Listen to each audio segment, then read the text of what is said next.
Existe uma pergunta que nós precisamos responder. Será que nós estamos seguros? A verdade é que, possivelmente, muitos de nós, e aqui eu quero dizer da humanidade, podemos estar suspensos sobre a perdição eterna. E eu vou dizer, não tem nada que essas pessoas possam fazer. A única coisa que impede que essas pessoas caiam no abismo eterno é a mera boa vontade de Deus. Essa é a doutrina que fez congregações inteiras entrarem em pânico. Prepare-se então para um dos sermões mais impactantes da história do cristianismo moderno. Pecadores nas mãos de um Deus irado. Mas por que Jonathan Edwards, que é aquele que pregou esse sermão, ele diz que o maior esforço do ser humano é tão inútil quanto uma teia de aranha? A resposta está no poder de Deus. Eu sou Thiago Rodrigues, pastor e professor de teologia, e também já fui impactado por esse sermão.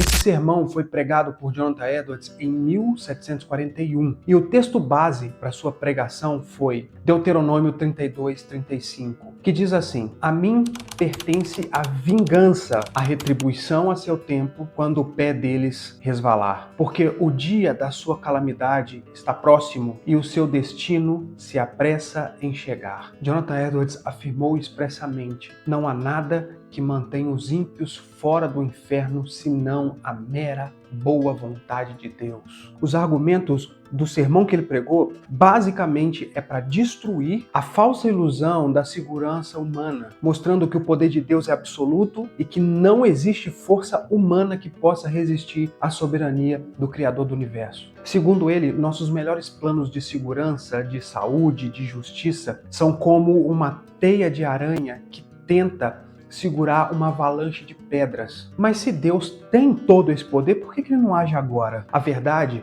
é que Deus está mais irado do que você e eu podemos imaginar. Mas será que nós estamos preparados para entender essa doutrina da ira divina? A razão pela qual a humanidade não foi esmagada ainda não é porque Deus não está irado com aqueles pecadores impenitentes, aqueles que não se arrependem. Muito pelo contrário. Edwards, ele vai argumentar nesse sermão que Deus está muito mais irado com aqueles que estão vivos na terra do que com aqueles que já estão mortos lá no inferno. Ele diz que o pecado é a ruína da alma, é uma espécie de fogo preso que está dentro do próprio homem, apenas aguardando o momento de se manifestar. A imagem mais famosa dentro desse sermão é o arco da ira. Veja que interessante o que ele fala a respeito disso. O arco da ira de Deus está curvado e a flecha ajustada no cordel. E nada, a não ser a mera boa vontade de Deus, impede a flecha de a qualquer instante beber o sangue de vocês. Mas e se essa ira se manifestar? O que significa ser castigado eternamente por um Deus que está irado contra o pecado? O que a gente precisa compreender é que, biblicamente, o castigo de Deus é eterno. A miséria horrível e extrema não terá fim. Edwards fala sobre a longa eternidade, uma jornada que não terá fim. Adivinha? Tô no meio da sua gravação? Tô gravando, mas não tem problema não. É só cortar. Já comeu, né? Já. Milhões e milhões de eras passarão e isso não será nada mais do que um ponto em relação àquilo que resta. Não haverá moderação e nem haverá misericórdia. O alerta é direto. Este é o caso de toda alma que não se arrependeu dos seus pecados, não nasceu de novo, mesmo aquela que se considera moral e rigorosa, sóbria e religiosa. Se você então confia nas suas obras, saiba que você está em perigo. A porta do inferno está aberta, mas ainda existe uma chance de refúgio. Então, onde Edwards diz que nós podemos correr para encontrarmos essa misericórdia? Mesmo sendo um sermão extremamente aterrorizante, a ponto, conforme diz a história, as pessoas a se agarrarem nas pilastras das igrejas, com medo de a terra se abrir e elas serem engolidas, mesmo assim, existe uma nota muito grande de consolo e misericórdia neste sermão. Ele diz: agora Deus está pronto a ter compaixão de vocês.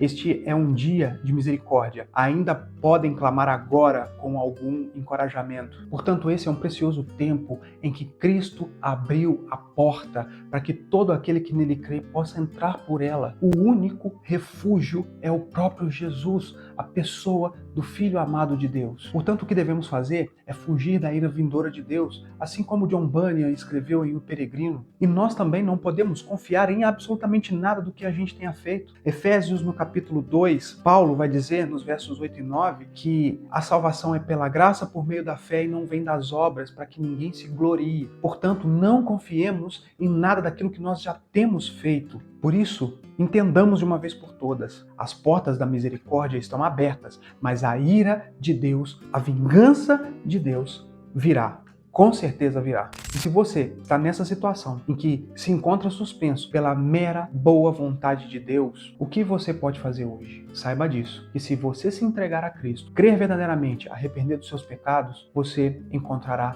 misericórdia. Gostou desse vídeo? Você deseja conhecer mais sermões que impactou grandemente a nossa fé, o cristianismo e, é claro, a história da igreja neste mundo? Então curte esse vídeo e também compartilhe o link nos seus grupos de Facebook, de WhatsApp, grupos da igreja, de célula, de pequeno grupo, enfim.